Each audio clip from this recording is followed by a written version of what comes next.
Aim right, achieve big at KR Mangalam University.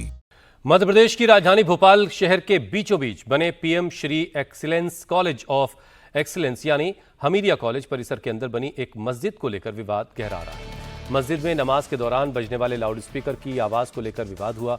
College के प्राचार्य ने शिकायत दर्ज करवाई कि अजान की आवाज से छात्रों को पढ़ाई में बाधा आ रही है। कुछ छात्रों ने भी इस बात की पुष्टि की, कहा कि नमाज के दौरान बाहरी आवाजें बढ़ जाती हैं जिससे कक्षाओं में पढ़ाई प्रभावित होती है। इस मामले में कॉलेज के प्राचार्य ने भोपाल कलेक्टर को खत लिखकर कॉलेज की जमीन के सीमांकन की मांग की है ताकि इस समस्या का समाधान निकाला जा सके। वो हमें 1361 खर्चा नंबर जो दिया गया है वो महाविद्यालय के लिए दिया गया है।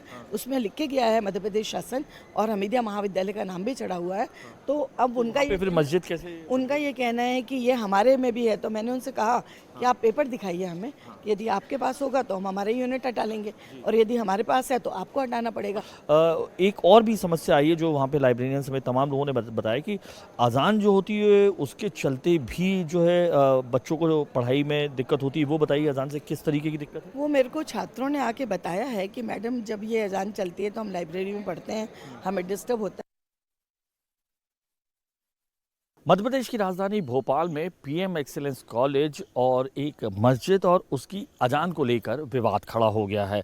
इंडिया टीवी की टीम इस वक्त उसी जगह पर मौजूद है जहां पर पीएम एक्सीलेंस कॉलेज, जिसे हमीदिया कॉलेज के नाम से भी जाना जाता है, उनकी प्राचार्य का दावा है कि ये सरकारी ज़मीन है, ये महाविद्यालय की ज़मीन है। खसरा नंबर 1361 जो है उस पर उनकी ये पूरी ज़मीन है। इस हिस्से में विज्ञान संकाय का जो है वो बिल्डिंग बननी थी, लेकिन उस पर ये जो सामने आपको खड़ी हुई मस्जिद दिखाई दे रही है ये दरअसल शासकीय ज़मीन पर बनी हुई है। और इसमें जो अगर आप ऊपर लाउड स्पीकर्स देखेंगे, उन लाउड स्पीकर्स के ज़रिए जो अजान होती है उससे उनके तमाम छात्रों को और छात्राओं को, जो लोग भी यहाँ पर हैं, उनको दिक्कत होती है। और अगर आप तस्वीर में देखेंगे ये सरकारी ज़मीन है, जो प्राचार्य हैं उनका जो दावा है। उसके बावजूद तमाम जो गाड़ी आप देखेंगे यहाँ पर गाड़ियाँ खड़ी हुई हैं। पीछे के ग्राउंड पर बच्चे क्रिकेट खेलते हुए भी आपको दिखाई देंगे और आप देखेंगे दूर तक आपको क्रिकेट खेलते हुए भी दिखाई दे रहे हैं। एनसीसी का यहाँ पर बाएं तरफ दफ्तर भी है, बाकायदा एमपी गर्ल्स बटालियन एनसीसी आपको लिखा हुआ दिखाई दे रहा है। और ये जो है प्राचार्य का जो दावा है कि ये सरकारी ज़मीन पर है, ये इससे पुष्ट भी होता हुआ नज़र आता है। सामने तमाम देखिए आप गाड़ियों की भीड़ जो है, गाड़ियां एक के बाद एक खड़ी हुई हैं। सामने आंगनबाड़ी, अगर आपको दूर से मेरे कैमरामैन दिखाएंगे तो आंगनबाड़ी भी आपको दिखाई दे रही है। ये पूरी ज़मीन जो प्राचार्य का दावा है 1361 जो क्रमांक का खसरा नंबर है उस पर ये तमाम संपत्तियां खड़ी हुई हैं। और इस वक्त अगर आप देखेंगे तो एक मज़ार भी आपको यहाँ पर जो हरे पर्दों पर है वो दिखाई दे रही है। प्राचार्य के मुताबिक एक ऐसे ही एक मज़ार को हटाया भी गया था और उसके बाद भी एक और मज़ार बनी हुई है।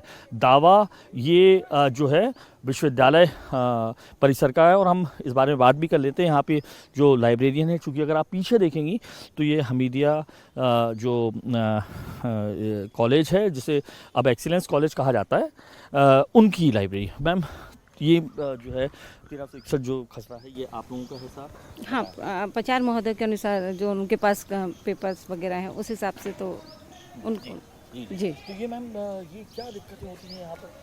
तो दिखाई दे रही हैं जी। अभी आप लोगों ने देख ही लिया है दिक्कत और आवाज़ें भी सुनी हैं और आपने लाइब्रेरी का भी विजिट किया है, उसमें भी देखा बच्चे पढ़ रहे, कंपटीशन की तैयारी वाले बच्चे हैं और उनको प्रॉब्लम होती है। और यहाँ पे एग्ज़ाम वगैरह भी चलते रहते हैं, कंपटीशन एग्जाम वगैरह भी उस समय भी जी प्राचार्य महोदया ने की है। जी जी। तो बच्चों को तमाम तरीके की परेशानी बिल्कुल बिल्कुल हाँ। ये पूरी ज़मीन एनसीसी का ऑफिस भी है? जी बिल्कुल। आप जी जी जी हाँ, ये महाविद्यालय की गाड़ियाँ नहीं है, ये इन्हीं लोगों की है। ये पूरा अतिक्रमण का अतिक्रमण।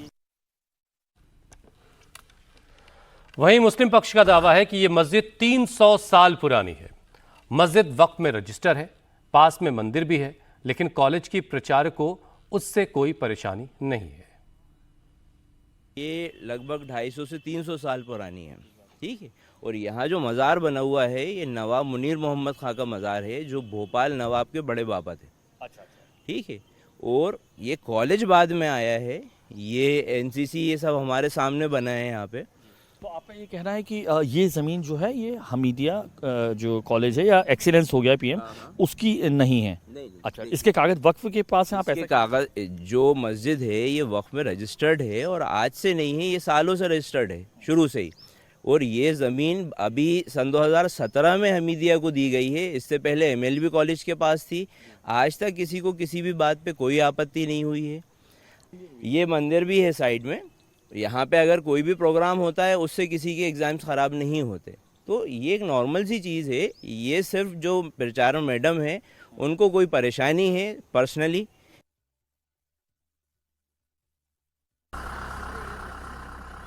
सरकार की तरफ से साफ किया गया कि मामले की जांच होगी, साथ ही पूरी जमीन की नपाई होगी। अगर सरकारी जमीन पर मस्जिद होगी तो कार्रवाई होगी।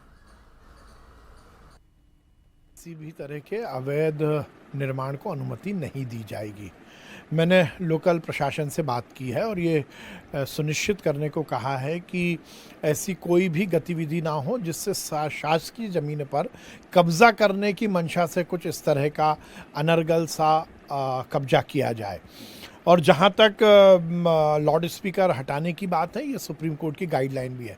पहले भी निर्देशित किया गया था कि इस तरह के स्पीकर ना रखे जाएं, क्योंकि यदि इस तरह के स्पीकर लगने से, अजान से यदि पढ़ाई में दिक्कत आती है तो बहुत ही आपत्तिजनक है। इसीलिए हमने निर्देश दिए हैं कि वो स्पीकर हटाए जाएं और उसके साथ साथ उस संपूर्ण ज़मीन की नपती करके, यदि वो शासकीय ज़मीन है, कॉलेज की ज़मीन है, तो उस पर किसी भी तरह का ऐसा अतिक्रमण बर्दाश्त नहीं किया जाएगा। और वहीं अब इस मुद्दे पर राजनीति भी शुरू हो गई। कांग्रेस के विधायक आरिफ मसूद ने प्राचार्य पर राजनीतिक मंशा से प्रेरित होने का आरोप लगाया। कांग्रेस विधायक ने कहा कि मस्जिद कमेटी ने पहले ही लाउड स्पीकर की आवाज़ नियंत्रित कर ली है और उसके बावजूद ये सारी बातें हो रही हैं। बड़ा शर्म आना चाहिए प्राचार्य को इस तरह के शब्द यूज़ करते हुए। फिर उसके बाद उन्होंने एक शिकायत करी थी कि हमें अजान से थोड़ी दिक्कत होती है बच्चों को, तो 2 ही अजान उस पीरियड में होती होंगी। एक जोहर की जो 1 से 2 के बीच होती है, जो 1 मिनट की होती है, और जो 5 बजे। मैंने तब भी कहा था कि अगर ऐसा कोई व्यवधान था तो प्राचार्य को बजाय राजनीतिक स्टंट करने के और अपने आप को राजनीतिक बनाने के और अपनी उसको बताने के लिए अधिकारियों में जो माहौल आजकल चला हुआ है उसमें वाहवाही लेने के बजाय मस्जिद कमेटी को कह देते तो वो वॉइस को कम कर देते या बंद ही कर देते। और मुझे तभी ये बताया कि अब मस्जिद कमेटी ने 2 अजान के लिए निर्णय भी ले लिया है कि उस समय वो वॉइस कम वॉइस पे बजा रहा है, जिससे अंदर 1 मिनट भी आवाज़ नहीं जा पा रही।